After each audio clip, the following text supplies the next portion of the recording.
busy putting death out of business. And this time we're going to the opposite end, where we're going to the birth of people and creatures and other things, where transhumanism and transhumanist technologies and emerging technologies is changing the way that that biology begins. And it's pretty interesting, because for pretty much millions of years or hundreds of thousands of years, wombs have been at the center of how creatures are formed, and females have been at the for the most part, unless you're a seahorse, at the center of that.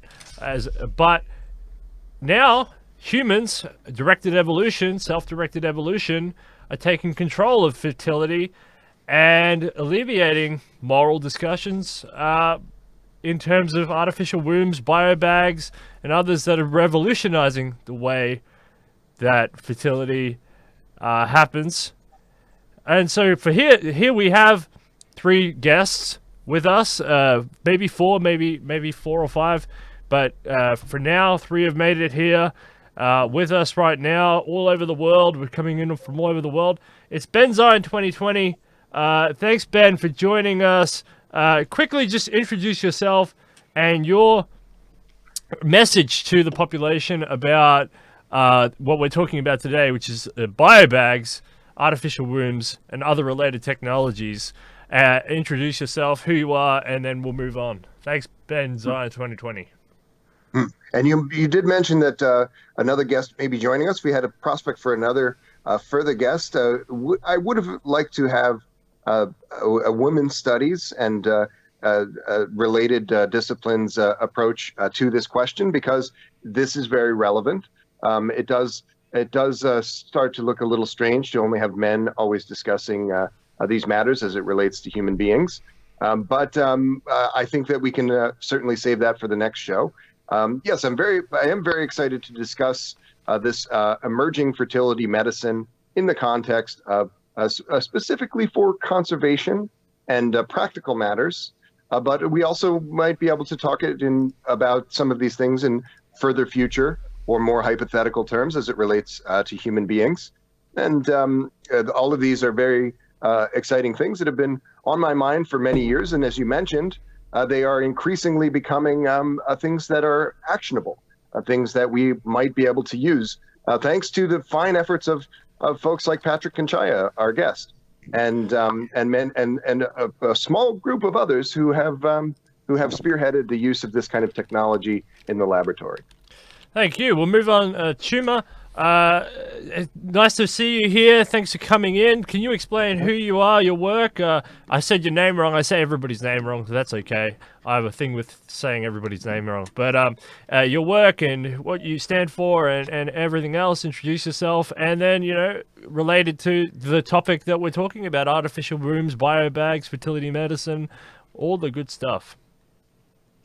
All right. I'm Niklaas. I am an aspiring futurist. I currently just finished studying my business studies degree. And essentially, I'm also working on a startup concept called Metamorph, which is essentially looking into exploring transhumanist technologies with the overall goal of human augmentation and enhancement. And I've always had a passion for biotechnology and looking at what are the future aspects or what we can apply now and also what we can apply tomorrow and how can we make a better future for all. And I think the technologies regarding for ectogenesis and artificial wombs and so forth, with reproductive technologies, can have a great impact, especially when we look into conservation and beyond that as well. That's essentially who I am, and I'm also working alongside Dr. Chogu Abdul, and we're kind of bringing the transhumanist, trying to kind of bring in the transhumanist movement and transhumanist thought into the continent of Africa. Fantastic. Great to hear. So Patrick Canchaya, welcome to the show. Welcome to Detonation. So good to have you here. Same thing. Introduce yourself and then, explain your interest in this subject. Hi, thanks to be here. Nice to be here. My name is Patrick Canchaya, and I'm trying to create a startup called Xwomb that will basically develop the technology to be able to achieve a full ectogenesis.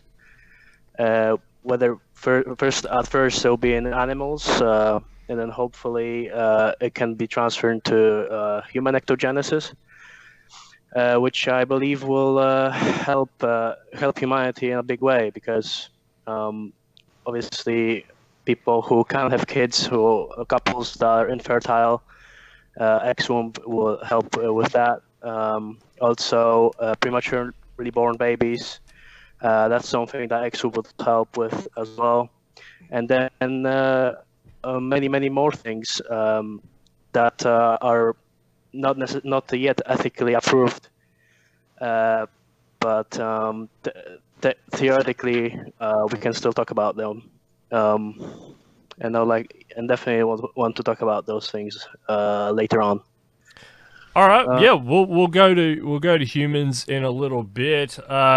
Patrick, if you would like to start though, creatures. Before we do that, let's just make sure everybody knows these terms. Okay, so a biobag. What is a biobag? What is an artificial womb? They're basically the same thing. And what does ectogenesis mean? What does this? How does that relate to embryos and all the other stuff? So, Patrick, if you'd like to enlighten us on some of these definitional terms, so we can arrange this conversation in a way that everybody understands the footing that we're working with. Right, I'll try my best. So ectogenesis is basically development of an embryo from gestation all the way to birth in an artificial womb, basically, which means it's giving birth to an animal without the animal being developing throughout the whole embryonic stage in an artificial womb, basically. So it's not the best definition here, but that's basically what ectogenesis means, and Cool. And so we've got ectogenesis, Shuma. So how does this relate to creatures? So we're going to talk about humans in a bit, but how does this relate to conservation and creatures and endangered species, and how will this assist in that realm?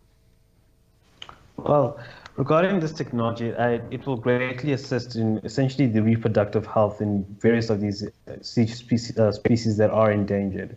Essentially, as Patrick mentioned, it essentially increases the viability of various species. So, for example, let's say a species that's endangered right here in South Africa, let's say the white rhino. Theoretically, with the biobag, you'll be able to preserve it in an artificial womb, so to speak, that will be able to provide it with the survivability outside the womb, increasing its chances of being of essentially staying alive.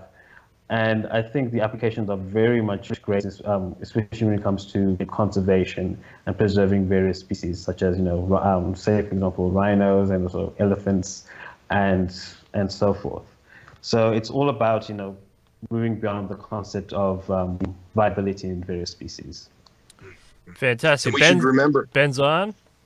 We should remember that just a few short years ago there were 4 living species of rhinoceros, and now 2 remain. And those 2 are on the brink. This is not. There are some endangered species in North America or on every continent that are only very mildly endangered, but this is not the case with some of these creatures. And desperate times do call for desperate measures, and I think we need to consider this emerging fertility medicine applications to these endangered species. And Ben, you're the endorsed candidate of the USTP, the US Transhumanist-Party, there in the United States. What's your association with ectogenesis, with biobags, fertility medicine and all this stuff. Why are you here on this panel? Why are you interested in this, especially in and around the conversation of conservation? Thanks, Benzion 2020. Well, I should say that some of this came to my attention through the work of a man named Dr. Alan Flake, the Children's Hospital of Philadelphia, and he is interested in a specific set of therapeutic uses of exowombs for humans. So he wants to find women who are in danger of miscarrying, who are going to deliver prematurely, and be moving this material to the exowomb in a way that we know that many folks like Patrick have been able to do with other mammalian species. This would be a life-saving measure.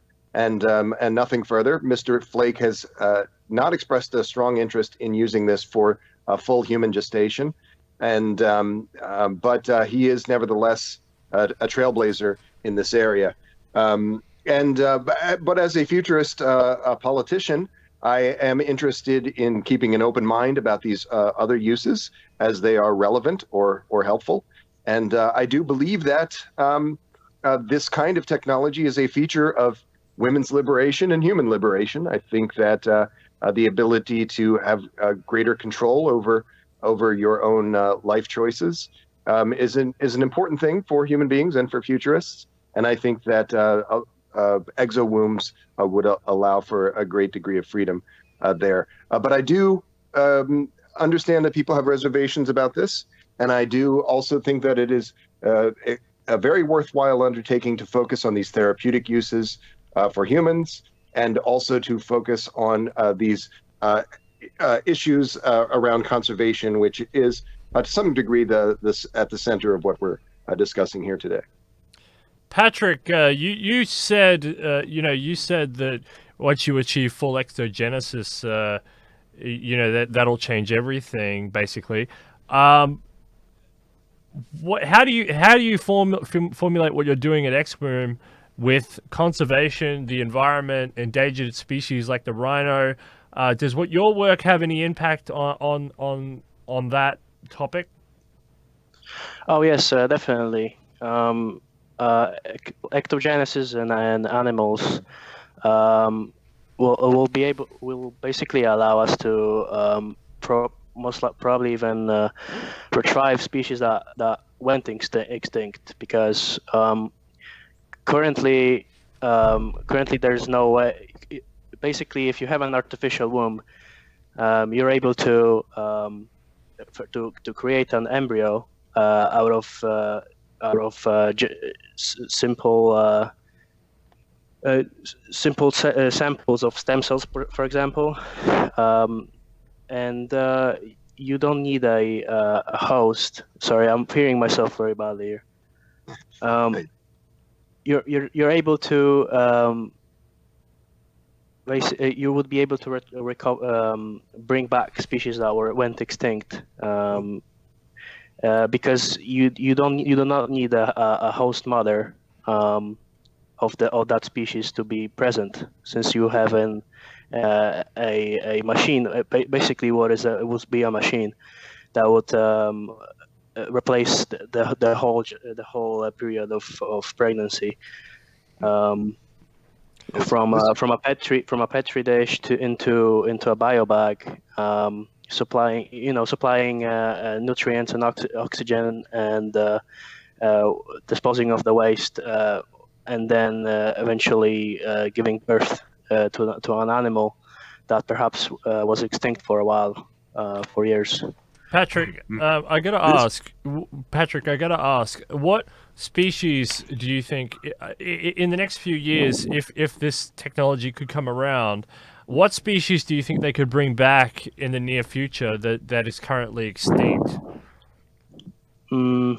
Like Ben's saying, believe it would be good to start perhaps with insects that went extinct not too long ago.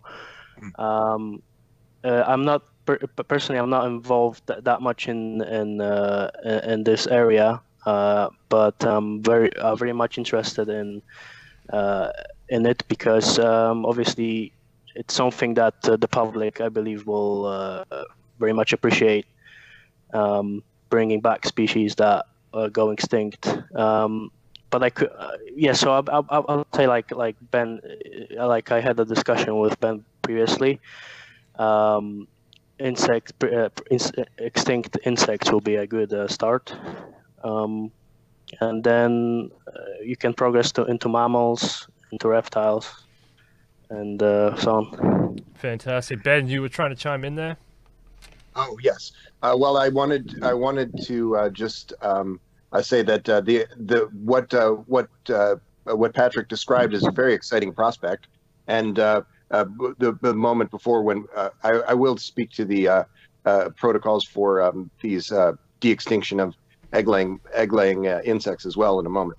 But this is a very exciting prospect for mammalian species, to be able to marry these two emerging technologies, in vitro gametogenesis, which is the ability to create gametes from stem cells that Patrick mentioned. And this would allow us to bring back species that are actually lost just with some perfectly preserved physical sample, without having to. But there's some other elements to this. To do this, we would have to be able to do something that we cannot presently do, which is the full gestation ectogenesis, the full period in the exowomb. At present, it's possible to conceive naturally, so to speak, for mammalian species, and then remove that womb environment to the biobag at some period in the first trimester. That's my understanding. Perhaps people have advanced and haven't published this full research. Perhaps there are other interventions, but from what I've read, this is the only way that this can be done now, is through basically a partial exowomb usage. And so we would have to fill in those holes in the technology in order to de-extinct in that way, which is why this is something that's not been done, de-extinction, we should say. There have been a few attempts with mammalian species. There have been a few other sort of roundabout ways of doing this, by creating genetic chimeras or selective breeding programs that would tend to make something that is rather like the species in question. But the full de-extinction has not been done. And so to do it even with an insect, which might still prove to be useful in a specific ecosystem, could have great implications for those environments and for history as well. I think it bears mentioning. Jimbo, what do you think about de-extincting animals? So there's a lot of animals that have gone extinct, especially in the last century or two, and or that are going extinct, and we hope that they're collecting DNA samples, sperm samples, and other samples of that biotissue. What do you say about de-extincting animals? I think it is almost rather poetic in a sense, where a lot of the times that humans have been either indirectly or directly responsible for the extinction of various species. And I think with this technology, it would be an excellent opportunity to essentially kind of bring a lot of species back. So and also it also brings back a lot of obviously when we use it, obviously we have to use this technology when it's implemented very responsibly, so we don't disrupt any pre-existing ecosystems. But hopefully, but the way it's implemented, obviously there will be certain procedures in place where we improve, of course, biodiversity, and also help enhance various ecosystems by bringing back various extinct species, and also bringing back species that are on the brink, especially. And just on the whole of regards to exogenesis, what I really love about the concept, it kind of opens up a variety of how I would dub it as alternative procedures for reproduction as well. already since with these. I mean, we've had so many various technologies over the years which were considered advanced or sci-fi in the past, such as IV, in vitro fertilization, incubators, and I just think regarding, especially when we do the proof of concept around conservation in animals, I think in the near future, this technology won't be seen as so controversial. It'll just be seen as another extension of modern medicine. All right, great. I will get onto humans in a little bit. I'm trying to stay on animals for a little while, and then we'll go to humans because I have another. Yeah, I have an. Yeah, I have another animal. I have another animal that's actually your neck of the woods. Dinosaurs? No. This is an example of a creature from Christmas Island, a part of Australia, not so close to where you are geographically, but a part nevertheless. And this creature is a Christmas Island pipistrelle, a tiny bat. And unfortunately, the Christmas Island pipistrelle went extinct at or around the beginning of 2009. Despite the best efforts of a team of scientists there to reintroduce this population and strengthen this population. And this is of interest because there's not a tremendous number of species on this island. And it was not so very long ago, as Kuma mentioned, we have to be very sensitive to not introducing some strange species where the ecosystem may have already adapted or could not reasonably adapt to the introduction of this new species. And so in the case of this Christmas Island bat, there was a great effort to preserve this bat, and something like, not necessarily an exowomb, actually, something similar to what Japanese and Chinese scientists undertook unsuccessfully in perhaps the most famous de-extinction set of undertakings to bring back the woolly mammoth. This was done basically using in vitro fertilization technology to denucleate eggs and then put genetic material from a woolly mammoth into those eggs. Those would be elephant eggs, and then use a more traditional kind of in vitro fertilization technology to have those mother elephants gestate those woolly mammoths. This was not possible because the tissue samples from these creatures are many, many tens of thousands of years old, and were not well enough preserved, and they were not able to fix this missing genetic material. But in the case of the Christmas Island pipistrelle, this could be done. Also, to some degree, perhaps the exowomb technology could be used to facilitate that program. So this is one example of a possibility for de-extinction that might be described as low-hanging fruit relative to some others. But certainly, as Patrick pointed out, the lowest hanging fruit would be insect populations that would be of particular interest to an area that have gone extinct. Yeah, absolutely. And I mean, even if you don't just have a de-extinction, this de-extinction hypothesis, you do have just the generation, just the creation of a whole variety of new species,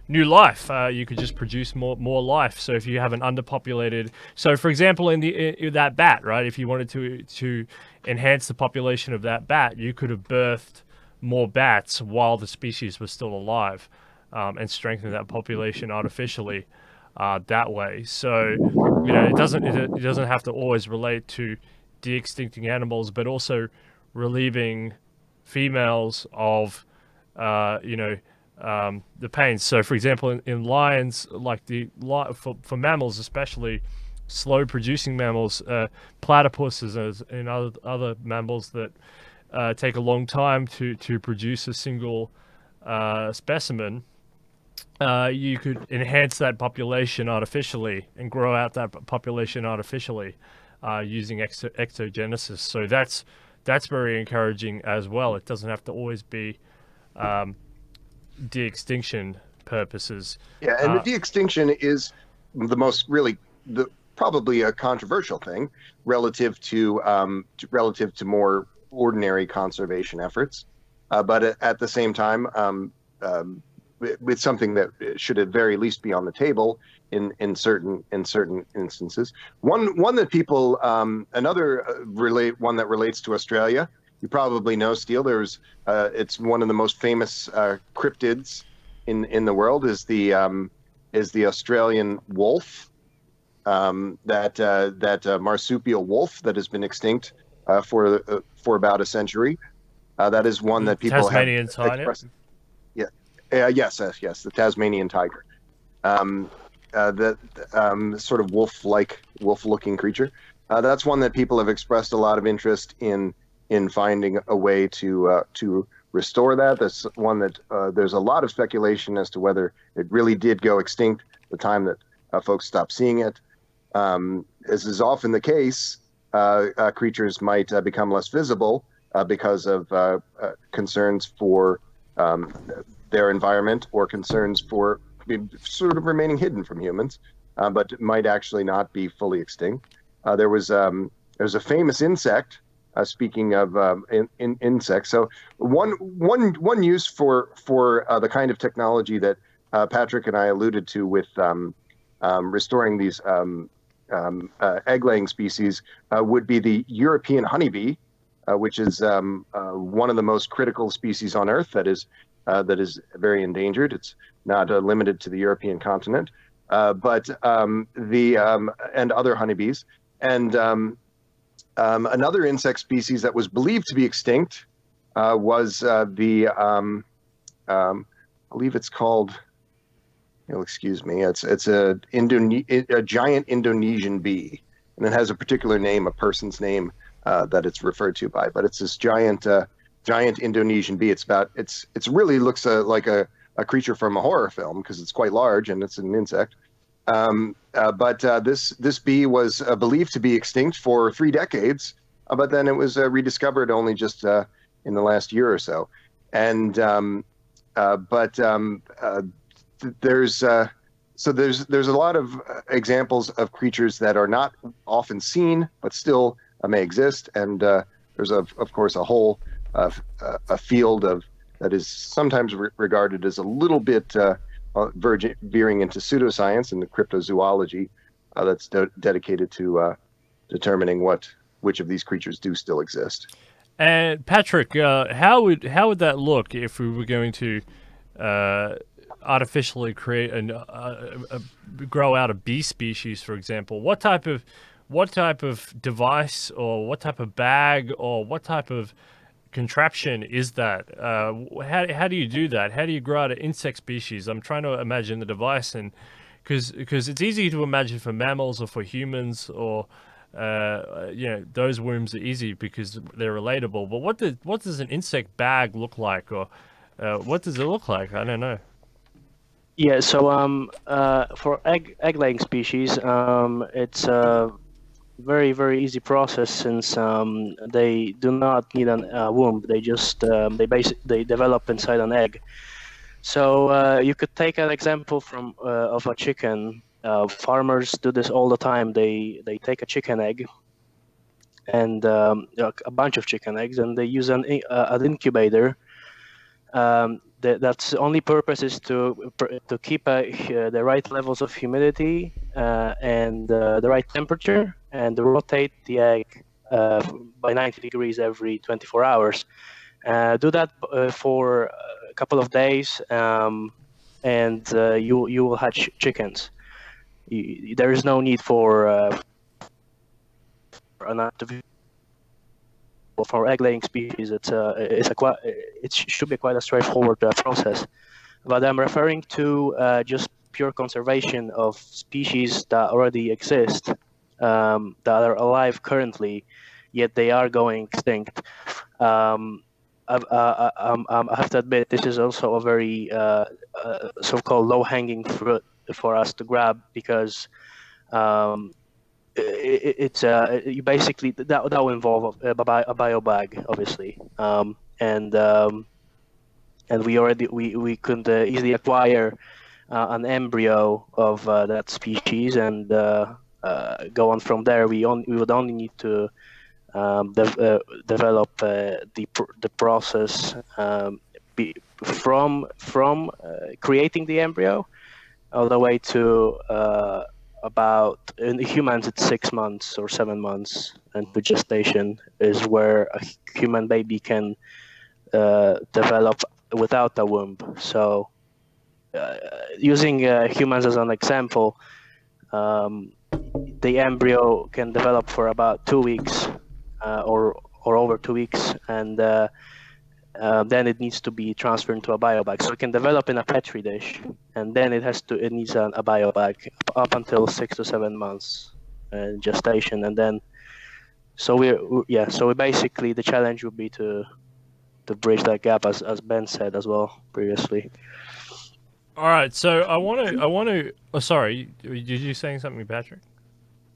Oh, no, I was Okay. just going to add that. Yep. Oh, I was just going to add that those insect.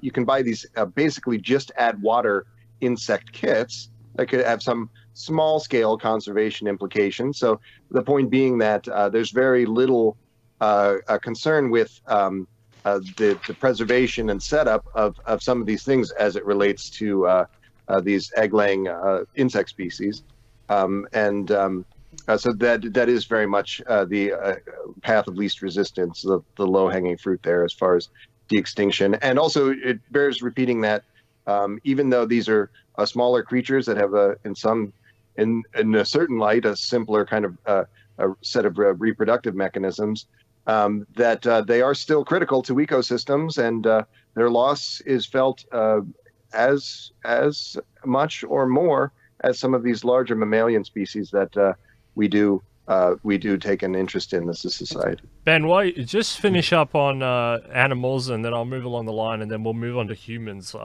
in a sec. Well, I think that one final thought about thinking about creatures in this context, and this is for all of the other panelists, is to think about ways that we can be working with existing conservation efforts in a way that would be of interest to folks and to those organizations and to the media.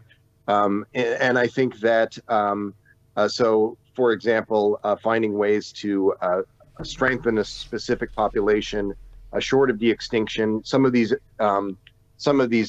organizations would tend to shy away from a de-extinction effort, but they may very well throw their backs into an undertaking where we are strengthening any number of other endangered populations. And so I'd certainly like to talk with all of the panelists and other folks that we had a chance to talk to about this on approaches to creating the institutional impetus to be working on projects of that kind.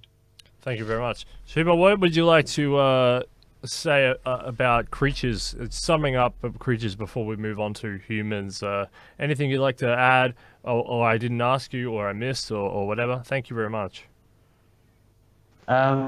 So just adding on to that, just adding on to what Patrick and Ben mentioned, I think even like the small projects, like the low-hanging fruit ones, I think they're also extremely important because they provide a good sort of proof of concept for conservation, and they'll also see, all right, then they'll be less squeamish about jumping onto the when it comes to various applications of de-extinction, and also as well as just as exogenesis as a whole. So I think it's that sort of that adoption of new technology is always the most interesting, but it's also the most difficult aspect when you're trying to essentially sell the future. And I think going from that angle, of kind of leapfrogging, kind of like going from these various transitions, is the most crucial. It's the most crucial part when it comes to adoption, and that's how we also kind of leap from conservation moving forward and to de-extinction. That's also how we move forward when we move into the more controversial topic of using it on humans as well. Absolutely. Patrick, summing up on creatures, what would you like to say? Yes, maybe I could say that yeah, conservation of dying of species is definitely something that Exwomb and ectogenesis projects in general could contribute to greatly, and I believe that the public is very interested in this particular um, use of this technology. All right, fantastic. So before we move on to humans, I want to get everybody's idea around transhumanism first. So Benzai and transhumanists kind of think of the body as a machine, as a car. It can be replaced. You can replace your components over time. Nanotechnology being the ultimate, and before that, prosthetic arms, limbs, organs, etc.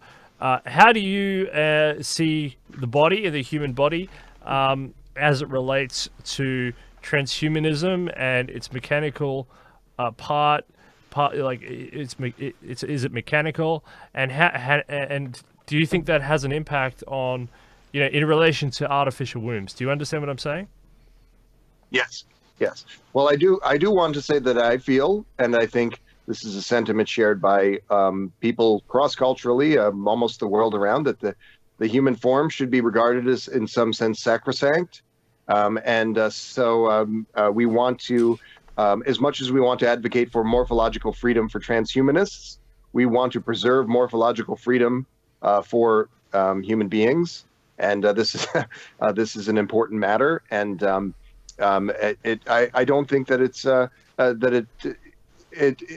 always explicit in discussions among futurists, but in terms of thinking about this from a policy perspective, or thinking about the viability of these initiatives in the public imagination, we do have to consider that there are a lot of regulatory hurdles to things of this kind, and this is why in the United States it's possible that in some short years' time, what Dr. Alan Flake wants to do will be done.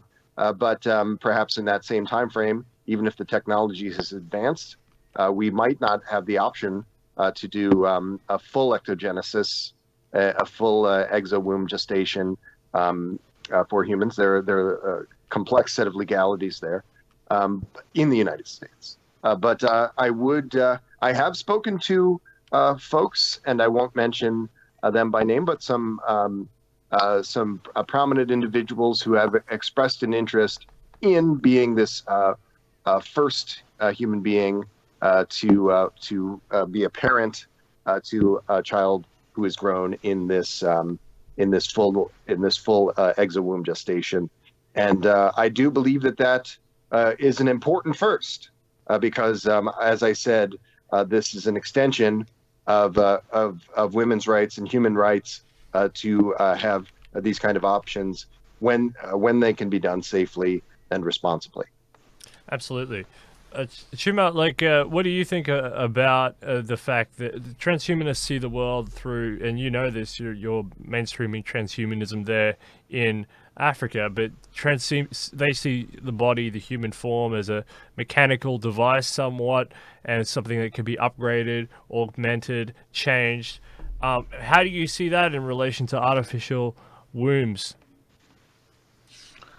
The way I see it is essentially, I just from my side of things with transhumanism, it's essentially just an extension of humanism or various enlightenment values. And for me and in general, the way I see it is just how can we use technology and with those values in mind to make essentially the human experience better? How can we improve on that? And I think especially and essentially making various issues around women's rights, and also the issues surrounding that, especially around fertility. How do we move beyond the boundaries of gender and just make it where it's primarily an issue that surrounds everybody, and we include everyone in the conversation regarding these issues and making them non-controversial. And I just think in regards with regards to ectogenesis, the applications just on improving the human experience are tremendous in regards to, for example, alleviating a lot of the pain, and also a lot of the pain that's involved in regards to pregnancy, and also, and like I mentioned previously, improving viability as well, especially with premature births as well. Just alleviating a lot of that stress, a lot of that physical and also psychological pain as well. I think there's a tremendous opportunity, and also creating more options when it comes to matters of human reproduction. And I think with this technology, we can improve the lives of many people across various backgrounds. Fantastic. Patrick, the same question to you. How do you see it?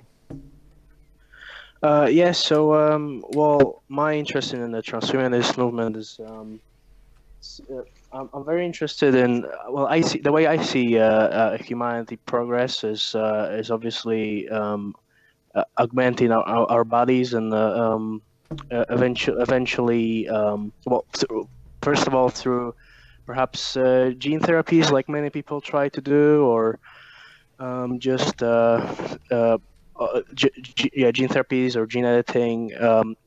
But eventually, we will have to embrace brain-computer interfaces, since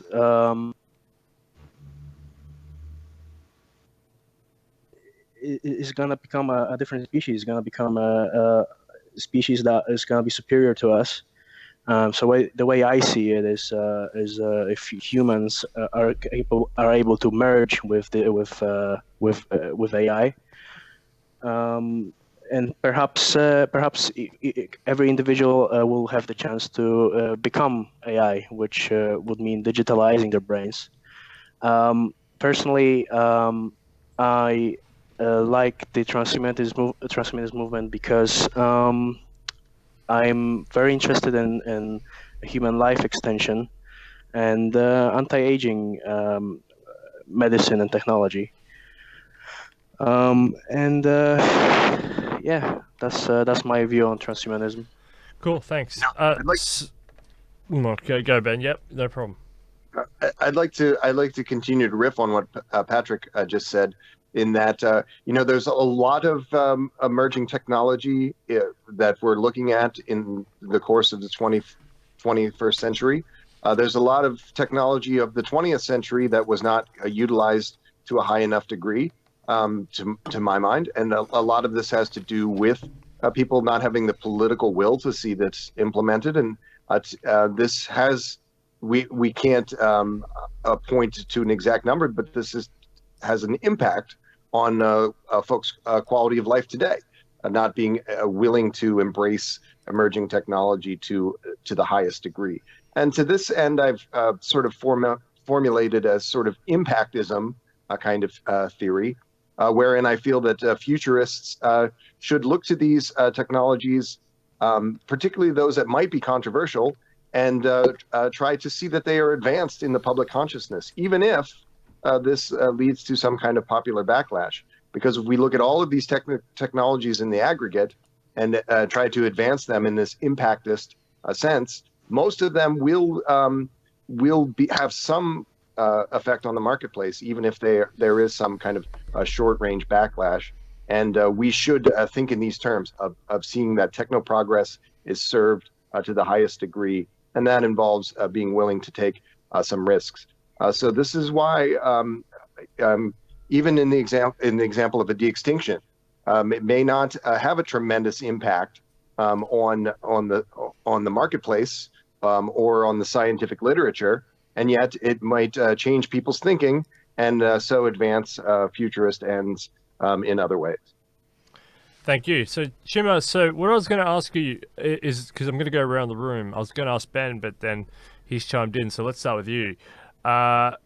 So basically, the abortion debate since Roe v. Wade has been very polarizing in a place like the United States, but it's also very polarizing around the world. I mean, China, for example, had a one-child policy. That's a diktat of fertility policy from Beijing. And other countries have had different stances on the abortion debate. In America, it's become very political, whether you're on the red team or the blue team. What do you see artificial wombs, ectogenesis, having in the political sphere, especially in the United States? Talk to the United States first, and then work your way out of the United States. And what type of political revolution do you see artificial wombs having on the abortion debate in general? Well, to be frank, the way I see it, it's definitely going to flip the debate on its head, in regards to just in regards to, especially when you look at a lot of the big question when it comes to artificial wombs in general. And from what I know in the States, a lot of the arguments made on the pro-life side of things, I mean, the pro-choice side of things, is that the baby won't make it to term, and now there's the more likelihood chance because of artificial that the baby will make it to all through its trimesters, and that does change a lot of things regarding to the pro-life, pro-choice debates on that aspect of the abortion debate as well. And then there's also the matter of what it does also socially as well. Just that, now I'm thinking about just on most people especially some parts of, also looking into, I imagine it's the same in the States, but also in Africa as well. Many people who are more on the conservative minded will also be concerned about, how natural is this as well. And just, it's not even on the conservative front, just on, just also a lot of religious implications as well. How will the adoption of this technology be in regards to that? So a lot of things will get very messy when it comes to the abortion debates. Just looking at the changing paradigm as well. And I think on the pro-choice side of things as well, I think it adds also a lot of freedom as well for just in regards to that many women will be able to, for example, they can still donate,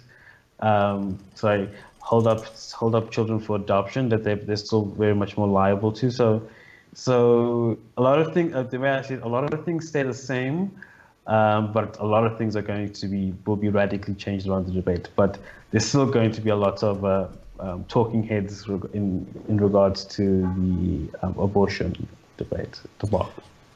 Patrick, what do you see on the political front? Start in the United States and work your way out. What do you see? Yes, I also think it'll probably strike some conversations. It's not an easy topic, ectogenesis, and for ethical reason, ethicality, and but not much to say about the political impact. To be honest, I know that. Coming back to preserving species that go extinct, I believe that the public will very much be interested in supporting this. But other than that, that's my take.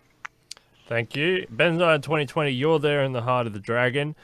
Starting with the United States, your own campaign, you can expand on that too if you want, and then what you see for other countries and the implications of artificial wombs and the implementation of artificial wombs on the abortion debate. Thanks, Benzo in 2020.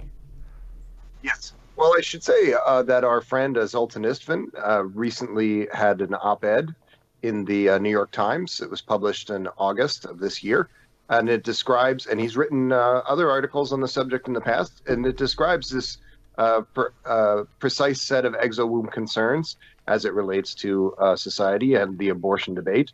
And it is truly a fascinating subject. And you're right to describe this as being at the heart of the dragon, because this I do believe that while there's very, very important and heady matters at stake in discussing abortion, it does seem to have a rather an outsized influence on political conversations. So people who are pro-abortion or anti-abortion, they have moved in the course of the 20th century into very distinct camps. And these camps are defining features of our two-party system in the United States.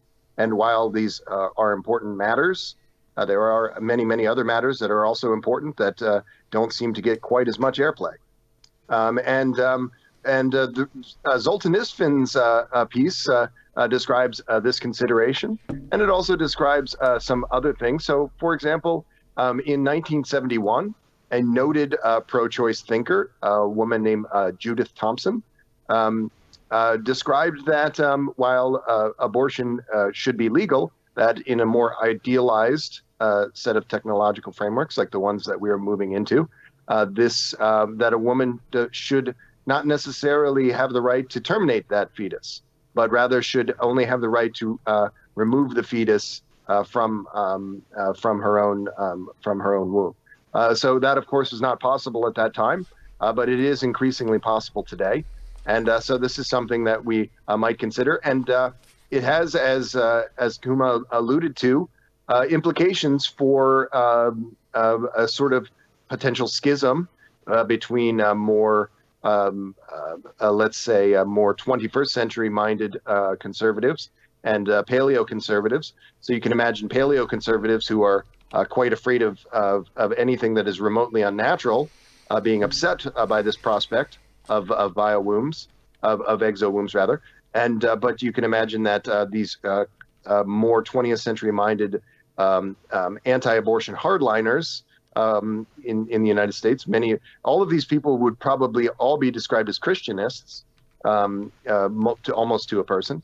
And you can imagine that these people would be fighting over this. And Zoltan also describes this kind of difference as well in his writings on the subject. But my thinking tends to be that we need to have these conversations, and also that the impact of these technologies is much more longer range and important than these particular subcultures of the 20th century and their concerns. But we have to, of course, consider all of these opinions. And to be fair, the people that we alluded to who are very concerned with things unnatural, maybe that is not the highest order of logic to concern yourself with a thing being natural, unnatural. It's a false distinction. But those concerns about a thing being unnatural, they do seem to correlate with certain kinds of risks, disruption of civil society, even existential risks. So those fears are not wholly ungrounded.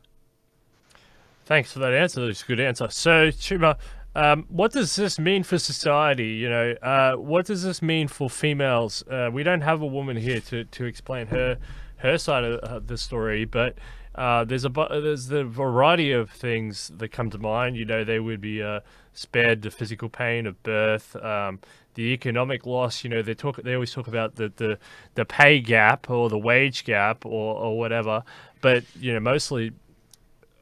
Yeah, there's a bunch of, like, in all pretty much all Western democracies, you know, it's an equal, like, you're tethered to an equal wage on that front. But the big drop is the fact that they have to give birth to a child, so they would be spared from economic loss, and gays, homosexual parents wouldn't have to utilize females in other countries, or females as womb renting services anymore. So what does this mean for women?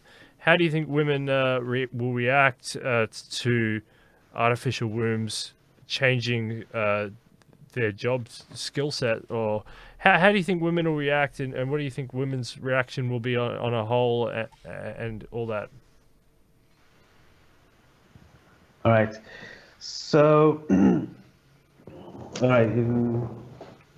In regards to that, what I can say is I mean, it does definitely change a lot of things.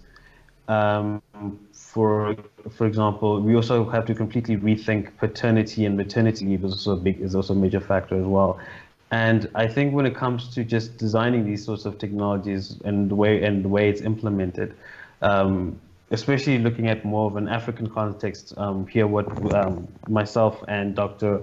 Chogwa Abdullah are doing is essentially how can we essentially do a lot of research into, and that requires a lot of designing with empathy, looking into actually interacting and engaging with our with our audience or our stakeholders in this journey. Essentially, kind of getting their point of view, getting that sort of interaction, especially around when it comes to women's issues as well. And my personal belief, when it, just doing my own studies, is that when it comes to this sort of topic, it's always important to understand designing with empathy and understanding, even though as a man is just trying to understand and get that context of what the other person's going through, even though they might not be like myself. And it is unfortunate that there isn't a woman on the panel. I would say the way this definitely affects women from my perspective is that, like I said, the paternity and maternity leave, and also I think with this sort of technology, it provides women with more choice and more options in regards to fertility, such as, for example, like you just mentioned, it opens a lot of options for same-sex couples as well. And also women don't have to be seen as just as what would be the correct term to say, someone who can just make babies essentially, but you are essentially just relieving a huge burden on them. I think that's a very important facet of what we can do, how this technology can be implemented. And I think, like I said, just from an African context, unfortunately, in in certain parts of Africa, there is a lot of sexism is quite rampant, and we essentially as a transhumanist movement, we do want to impart a lot of enlightenment values here in Africa as well, and also kind of alleviating that. And also we are very much a social movement, and also want to alleviate a lot of old social stigmas, and also how we move towards as a society through technology, and also through various values. Dr. Chog also wrote up a very brilliant brief of the values of what we embody as a transhumanist association here in Africa, which we hope to get kickstarted as soon as possible. Yeah, I'm very big on Transhuman Africa. We have TAFS in the corner, which is an American corporation and mainstreaming ideas for Africa, and Fearism with Osinakache and others. It's big on transhumanism globally, but very, very strong contacts in Africa. Fantastic work over there in Africa. I'll come down, and someday I'll come over someday to one of those countries and say hi.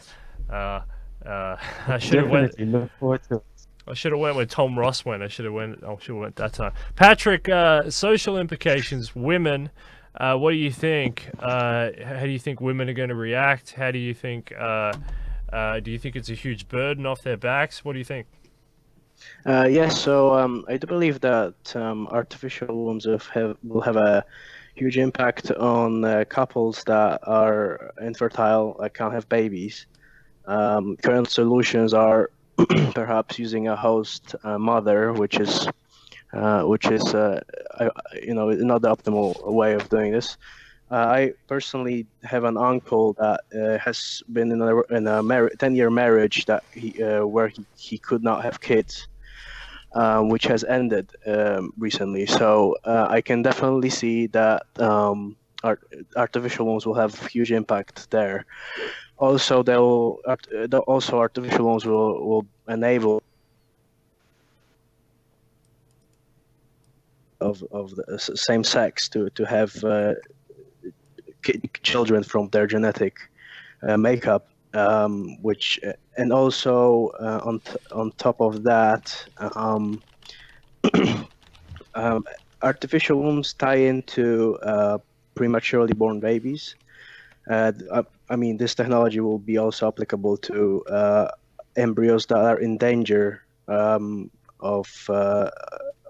not making it, since if we reverse engineer the birth process, you'll find yourself in a position where you are able to save a prematurely born baby. Say it has a certain disorder at 6 months or 5 months into gestation, where you could use an artificial womb to rescue to allow this baby to develop, to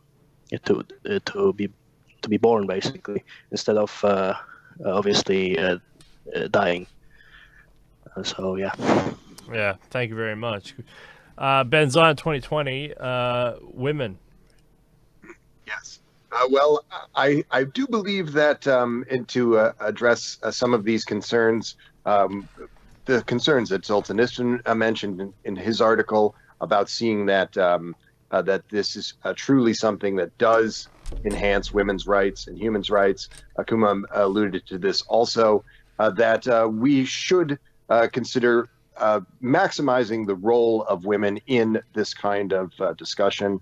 And it's only a feature of this production in the short date that we were not able to have a little bit more representation on this panel. But I'm reminded of an article from just a couple of articles in recent years that tend to describe that women make for more competent and less corrupt politicians generally. This is something, a trend that has been noticed.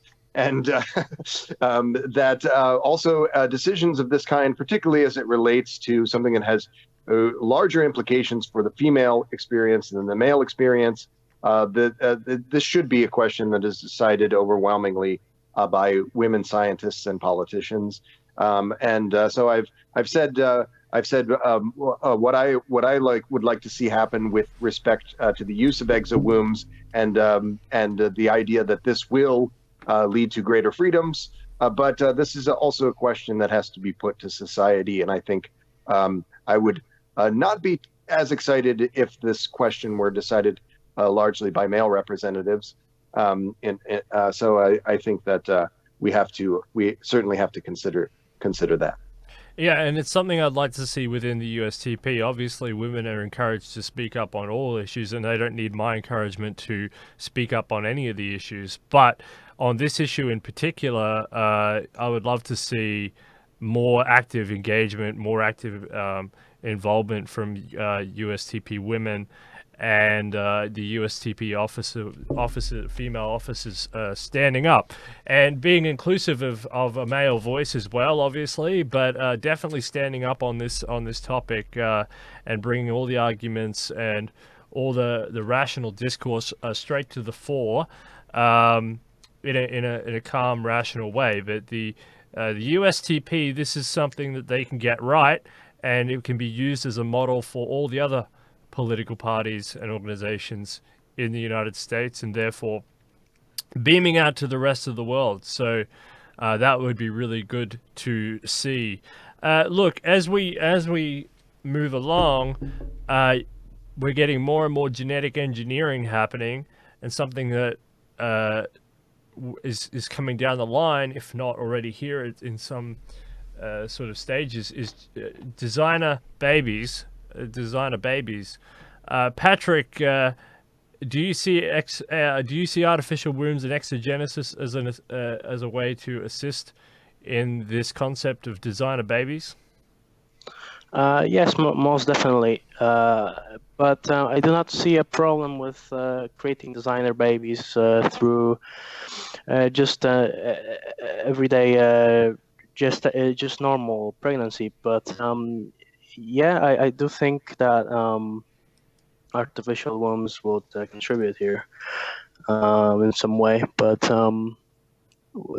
there's no urgent need of artificial wombs to be used for designer babies. I mean, it's also very a bit of an unethical, ethically questionable thing.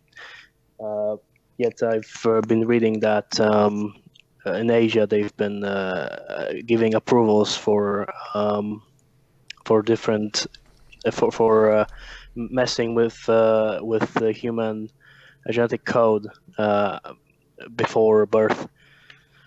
Yeah. So What do you think? What's your personal opinion on gene edited babies or designer babies? Anyway, do you have a personal opinion? Do you have anything to say on gene edited babies? Do you think it's a good idea? Yes, I most definitely think it's a good idea. As I do not push for this, but I know that it will eventually happen. Most definitely, as we kind of are approaching a space age, and there is gonna be a big fight against radiation out there in outer space, and it will be crucial for Homo sapiens to perhaps to re-engineer themselves genetically to be immune to certain diseases, perhaps stuff like brain degenerative diseases like Alzheimer's, and also you can genetically modify humans to be immune to AIDS, to be immune to perhaps certain types of cancers. So yes, I do not push for it, but I know that it will definitely come sooner or later. I've even heard that it's already been done in China, from what I've read. Don't know if you guys have read anything about it. Chuma, what do you say to designer babies and artificial wombs? So, just on in regards to designer babies and artificial wombs,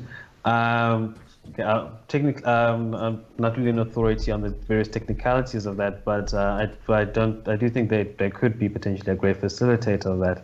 Regarding to the ethics and the legality surrounding it, as Patrick mentioned, this technology is definitely a reality, and it's definitely an inevitability. We saw from what happened in China, where the scientific community was shocked with the CRISPR babies that were born. And I think this technology has great applications in regards to especially like treating a lot of preventable genetic diseases, or preventing them, and also just improving the overall health of a lot of young children that would have been born with very catastrophic genetic disorders. And also just helping, also adding various improvements. I'm also a great believer of morphological freedom as well, and I think in regards to what parents, I think parents will always want what's best for their children, and even if this technology is heavily restricted or under heavy regulation, it will, like with most new technologies, it will eventually go to the underground, or people will go elsewhere, and that's to to reap the benefits of this technology. It's why the medical tourism industry is such a big sector of healthcare, or an emerging market right now. So I'm definitely in support of the technologies, so long as there's transparency, and also there is regulation within reason, and obviously being used responsibly. Because obviously the technology is still quite new, and you still need to examine the long-term effects of certain alleles being passed down from designer babies. So yeah, so essentially that's my opinion on designer babies as a whole. Cool, thank you, Ben Zion. Designer babies and artificial wombs, and/or just designer babies, but whatever you'd like. Well, I would like to speak to the moral panic around the Chinese CRISPR babies that were engineered. These babies were engineered to cure effectively the HIV in these cases, and there was an incredible outrage at the time, and that someone was willing to take this risk to see that this in this particular case this disease was cured, and my feeling is that we're holding ourselves to a higher standard with respect to what is unnatural in this case than we do in the natural world. If everyone were held to such a high standard, no one would be allowed to breed at all. So very perhaps in quite short order, a move toward this ability to be engineering it for the not only in this human but also ultimately transhuman form thanks to these technologies. All right, so I think my internet died for a second there on my end. I don't know, did I flash out? I'm looking I haven't noticed. So. Wow, okay, because it told me my internet had died, and yeah, okay. So I think everything is working now. I'm back. Whew. All right. We're still live. Okay, cool. All right. Yeah, because it told me my internet had disconnected and that I couldn't hear anything. So I didn't hear a word you said, Ben, but I'm sure it was good. Hopefully everybody else. I don't know if it made it on the show. We'll see. I'm not sure what happened, but all right. Well, I guess so. I can't really segue into, because I don't really know what you said. Okay, all right. Let's go to negative. Let's jump to any negative impacts. So, Patrick, clone army. Can I build a clone army with what you're doing? Could it be used for military purposes, or any other negative effects, negative consequences of ectogenesis or artificial wombs?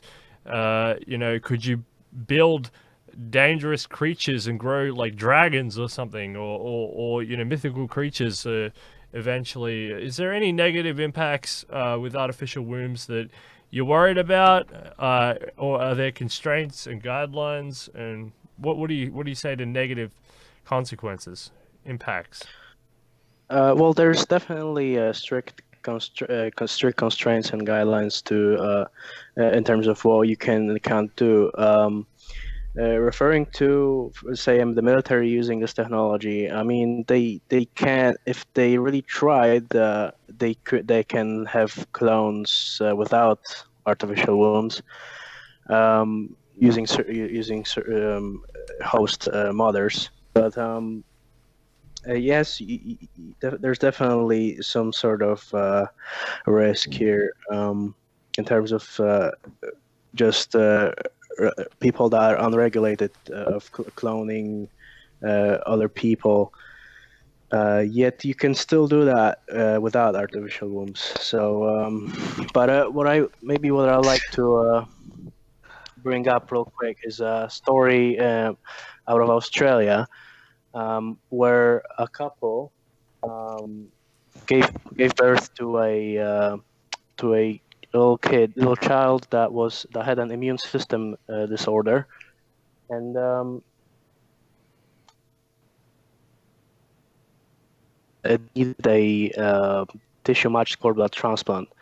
Now, somehow someone has made up a solution to their problem.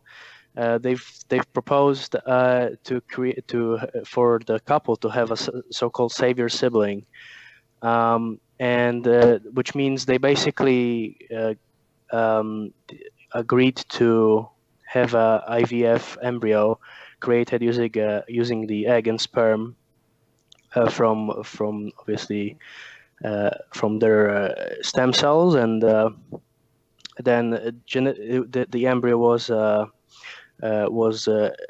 engineered to not have the condition that the baby they gave birth to had, and they gave birth to that baby.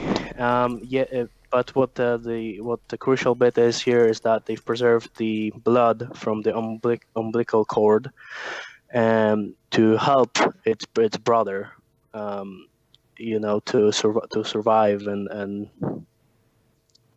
in case to keep surviving, since it has this disorder. Now you could do something similar with artificial wombs. Obviously, if you have permission to do it, as we can see in Australia, it has been approved once already. And yeah, obviously it's a heavily regulated sphere for anybody out there worrying about this. And it will take a couple of decades before we can get approval for most of the things.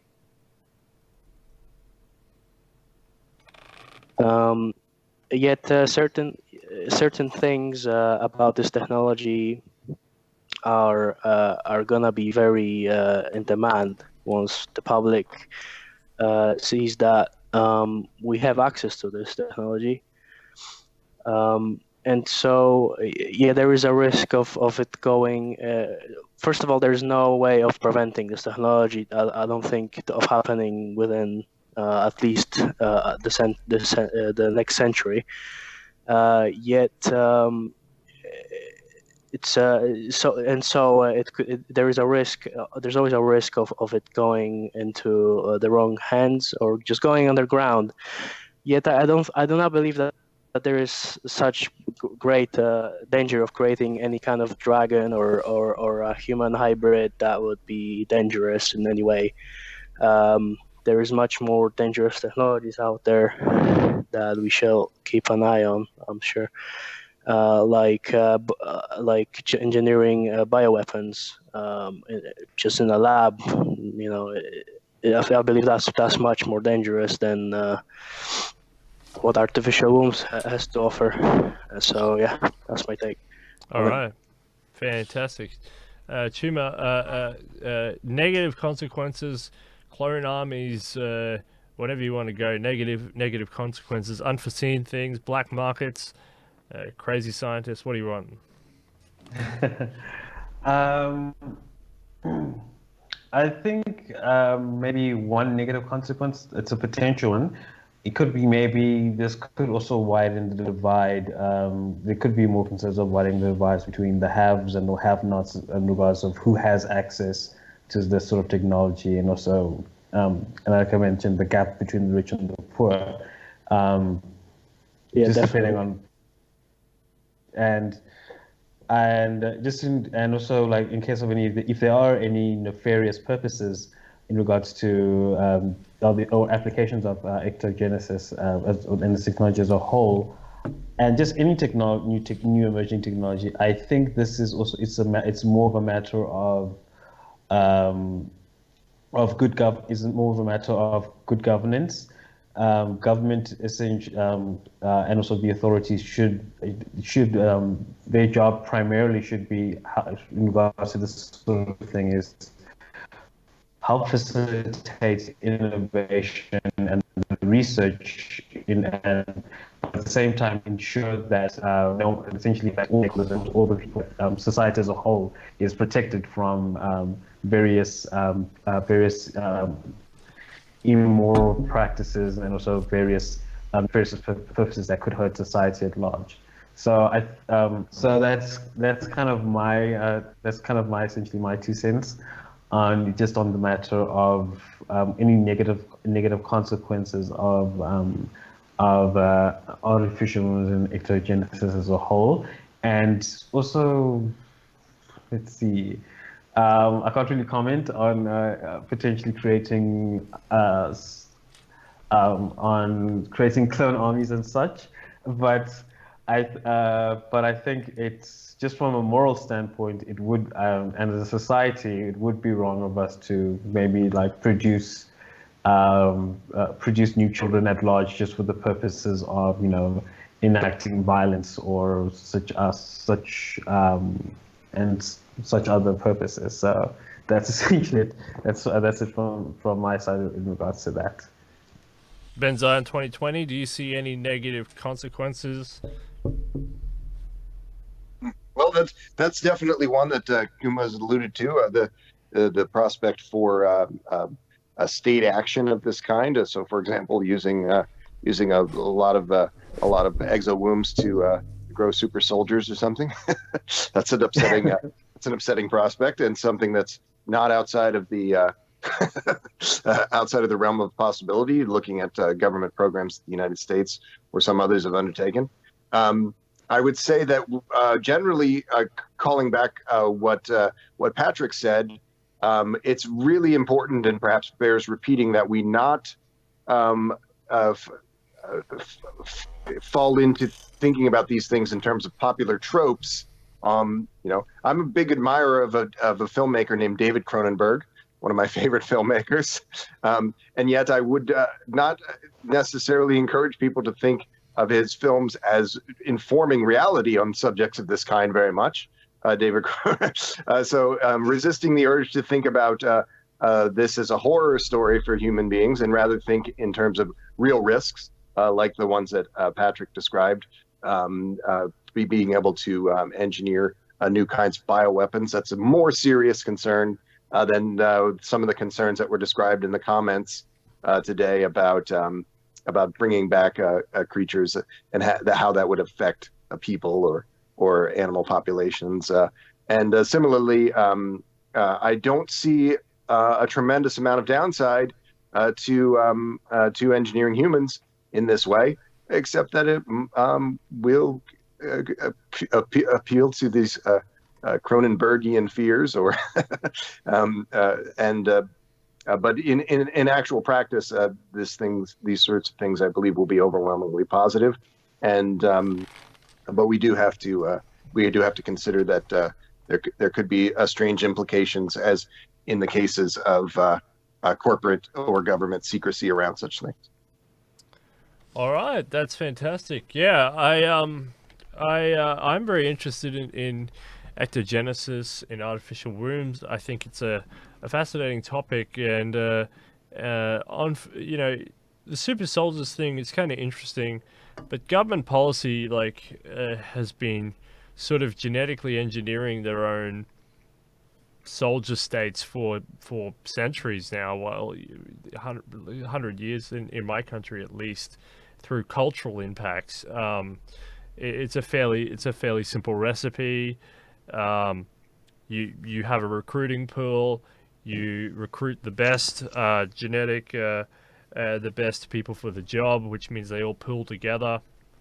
In a workplace, they all have to work around each other. You have social functions and function events, and then they all end up living together just by the amount of time that these people have to spend with each other. Usually they end up getting married, so then you have good stock that basically end up having good resources, good stock, and then they have kids, and then those kids usually hang around good schools, and so you end up with, over a period of 100 years or 200 years or more, with a class. And in America there, Ben, you've got basically a whole class of kind of high-tech warrior class, and then they're good stock, they're well resourced, and that's just a sort of the way it's gone. You have a whole warrior class over there in America.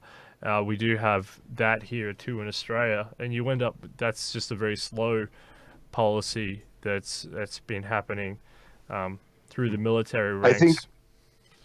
I think that concerns about this sort of social Darwinist effects in action, sometimes they can be overstated. There's the there you might see advantages conferred to some degree in one generation or another, but not to the extent that you could begin to notice distinct populations with distinct traits. I'm not familiar with such a thing, but this is a very real concern in looking at the course of the 21st century, because we're no longer subject to a traditional evolution. We're now in an age of guided evolution, where these things can be compressed. The many tens of thousands of years of evolution could be compressed into one simple act, conceivably. Yeah. It's not a conspiracy. It's just how it's been. It's just how it's been going on for a long time. But it's not, and it doesn't always work out that way, because it's not. None of these policies force anybody to do anything. So people can fall in love with people outside of these spheres. That's not an argument. But a big chunk of those people don't. But that's an old policy now. That's my point. It's we've got more options, which is what Mr. Schumer's saying. We're getting more and more options all the time, and that's what I like. I want to see more options on the table for everyone, for all humans involved, and and relieving women of the burden of fertility. That's a huge step in the evolutionary process of humans, because they haven't had that throughout the whole history of the species. They've always carried that burden, and it's something new, and it's and it's something that, as longevity and super longevity as longevity and super longevity take hold, and as lives become expanded, the whole species is getting smarter. And I think that people think more clearly about directing resources to higher and more intuitive methods of investment in children. And so when a woman or a man hit 30 years of age, and they realize that biologically they have to have children, because this is biologically the most sound time, and the point is that with genetics, and a lot of the genes, they select for reproduction over health. So a lot of attractive people have shorter lifespans, because genetically they're set up to be attractive over anything else, therefore repopulating the species.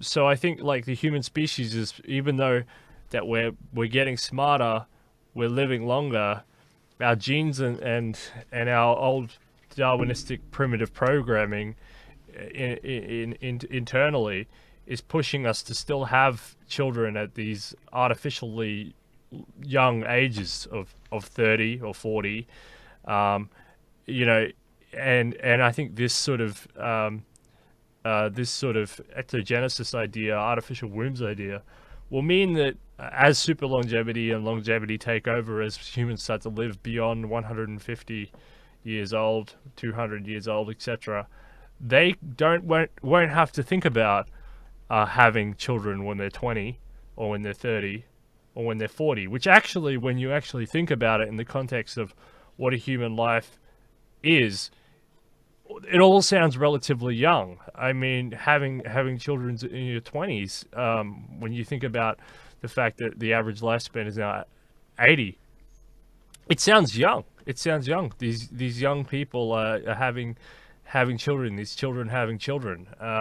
And if you think about it in the space of 30 being a sort of the mid 30s being the average sort of age where women either have to make a choice, it still sounds young. when you actually start to really play that on your head. So I would love to see, as longevity and super longevity, I would love to see humans having more responsible decisions, that maybe when they're 70 they can really start to think about having a kid and investing a lot more wisdom and knowledge and resources and technology and and having that kid to be raised in a generally better scenario when that parent isn't even halfway through their life yet, and they have more resources to invest and to allow that child to cooperate in a social, cohesive, educational world. And I think that if you play that out over the whole species, you're going to end up with a much better environment, a much better world. And that's where it kicks in with, that's why I think it's married with this idea of longevity and super longevity.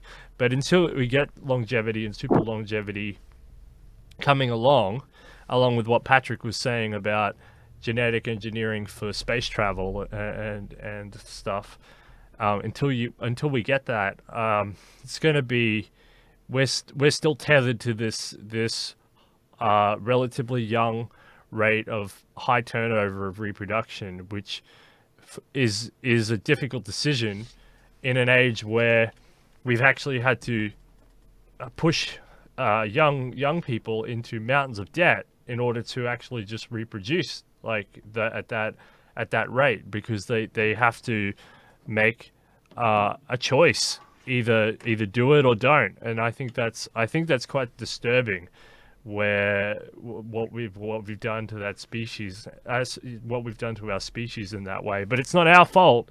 It is the fault of our own limited biology, and I would like to see us go beyond that, so we can have a better future for the whole of humanity. Thank you everybody. Anybody out there have anything else to say on this topic? Patrick, Tuma, or Benzion 2020, chime in now. I'm sorry if I missed anything. I'd love to hear your voice on this, or respond to anything I just said then. Thank you so much, everybody, for coming on the show. If I look a bit worn out, it's just because I just working all weekend. I got to go back to work after this, and it's just been a big weekend. But I am listening intently, and I thank you so much. And you've all been fantastic. I do just want to say that I think the type of technology that we're talking about, that X-Womb is developing, is quite distinct from the kinds of things from which potential existential risks might derive, and it would put that technology more in the class of the things that you described a moment ago, Steele, things that would contribute to human development and even longer lifespans. And we should draw a distinction there from these broader concerns that have come up at the latter part of this talk around genetic engineering in this sort of a little bit more with a little bit more apocalyptic tone. There are serious concerns with those things, and that is essentially comes down to the prospect for speciation, new kinds of creatures and new kinds of humans. In a socio-political context, those new humans coming into contact with biological humans is potentially quite upsetting, and it's the reason why somebody who is mostly a techno optimist in many things, like Elon Musk, does sometimes express reservations of various kinds, mostly around AI safety, but also around things like this.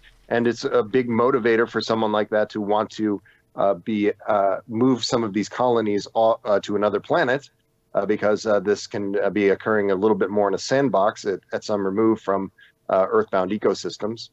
And that's something that we do have to consider. But I think by and large, the technologies that we're talking about, improve fertility medicine, short of completely re-engineering the human form, are quite uncontroversial in their implications. but we do have to weigh all of these things and their impacts, not only on literal existential risks, but also in their potential for creating moral panics or otherwise disrupting human institutions. Thank you. Chuma, did you have something? I saw you wanted to say something. I just want to say, just in regards to with all things, I think regarding to just looking at the more socioeconomic debates around these sorts of technologies, and also how they impacts and how with how we're living longer lives and healthier, and just regards to these technologies, I think it's very important. Just saying, getting to your point is that it's essentially about, I think the key factor is just improving our knowledge portals, and also and also education is a huge factor in all of this. It's more, what I'm trying to get down to is how do we better share knowledge about these technology, and also what does it mean as a society that we as a society grow with the technology. That's the point of what I'm trying to get to. And I think that's why the trans organizations and political parties such as the Transhumanist-Party, and also what Dr. Dr. Abdul and I are trying to start, and many others in Africa is trying to start, is how do we get that knowledge out there, and also get that sort of and also kind of start off the conversations around these sorts of these very important issues that you just mentioned, and I'd just like to say it's also been really great being on your show. This has been a very awesome experience getting to interact with all of these minds. I wish both Patrick and Ben good luck on their adventures with Exwomb and also the Transhumanist-Party, and also Mr. Zoltan Ishvan with his campaign as well. And yeah, this has been totally awesome. Being on the show. Thanks for having me. And thank you, and also send my regards to Dr. Abdul. I know you're in contact with him.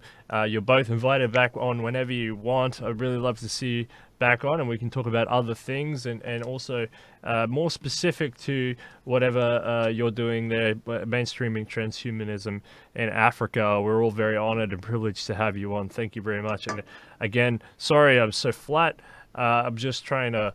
I'm just super busy, and but I'm loving the show, and I love it and appreciate the fact that you're on. Sorry, Ben's trying to thank you from the US there, I think. Yes. Oh, yes. No, I just wanted to thank Patrick and Kuma for coming on the show and talking about this important matter. And I think that these, like many of these programs that we've been able to enjoy on Detonation, these are discussions that I think people in time will look back and say that that we were among the first to be seriously considering some of these matters, and so I thank you both for participating in the discussion. This was really really enlightening for me. We're crossing over to Patrick now. Patrick, what do you have to say to sum up in summary? Thank you so much, Patrick, for coming on. Actually, I watched you on the Futurist New Deal podcast, and I really enjoyed that.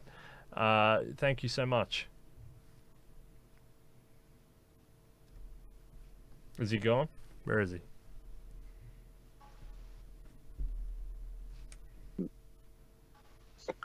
Sorry, I had a bit of a Wi-Fi issue here. That's all right. Yeah. So I didn't hear what you said. Any question or? Oh, I said I saw you on a Futurist New Deal podcast, and I really enjoyed that. But thank you so much for coming on. Is there anything you wanted to say in closing? Oh, yes. Yeah, I'd like to thank you guys for inviting me very much. And if I'd like to just mention that if anybody is interested in whatever I was saying, I've got a Facebook page for Exwomb that they're welcome to go and leave a like there, and perhaps send me a direct message and engage in further conversation with me. Definitely responsive on that page. Also, I very much enjoyed my to listen to everybody's thoughts here, and what else? And yeah, I also think I'd like to quickly mention that I'm very interested in what Elon Musk is doing with Neuralink. I think that's a great topic, but that's also just one of my interests as well on the side. Right. Thanks. We'll We we'll are have to doing have an you back on advanced the show. interfaces. We are doing an advanced interfaces show tomorrow. Tomorrow at around this time also, with our friends from the London Futurists, so we are going to be talking about some of these emerging interfaces in a slightly different context. But I'm looking forward to that show as well. So I'm glad that you brought that up. I'll say in just very quickly also that folks, if you want to reach out to me, you can go to benzion2020.com and you can see a little bit about my campaign and also reach out to me from there. And I would certainly like to continue this discussion of XWomb and XWomb technology, and also the more limited usages that my biolab is undertaking in the context of these preserving these egg-laying insects that are endangered or gone from the earth. Yeah, we'd love to have any of you back on the show. And if you, Patrick, if you want to come back on and talk about mind uploading and Neuralace and Neuralink and stuff like that, you're definitely invited. And Chuma, bring Dr. Abdullah on and let's talk about Africa. Let's see it's a fascinating topic, and there's a lot to go. Africa's a huge place, and there's a lot of innovation. We've been talking about Nigeria. We're talking about Egypt. We're talking about South Africa. We've been talking to a few different people around the place, but it's a huge place, and there's so much more room to grow.